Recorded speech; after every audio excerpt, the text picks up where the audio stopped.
بقول لكم ايه يا حاج وانت رايح فين يا حاج؟ راح اصلي الجمعه. هتصلي الجمعة؟ طب ماشي، على ما ترجع ان شاء الله يكون الغدا جاهز. لو جيت ما لقيتش الغدا جاهز ها ايه يا حاج؟ خلاص يا حاج، ما انا قلت لك هتيجي ان شاء الله تلاقي الغدا جاهز. عايزين حاجه؟ لا سلامتك، بقول لك ايه، بقى كده شويه شيبسي كده وحاجه ساعه وانت جاي في السريع كده يا حاج. ماشي بقول لك ايه، ماشي. ايه ولا هنعمل حاجه، هندبسه وهنخليه يجيب لنا اكل من بره النهارده. ماشي. ايه رايك بقى يا بوكي؟ جيت هو انا حق. تعالى يا حاج. ايوه يا حاج تعالى. انتوا بتعملوا ايه؟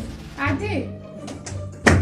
قاعدين ايه؟ لسه مخلص صلاه. يعني ايه؟ فين الغدا؟ غدا ايه يا حاج؟ في بقول لك يا حاج، احنا ما عملناش حاجه النهارده الصراحه، انت ما سبتليش فلوس وهات لنا بقى اكل من بره.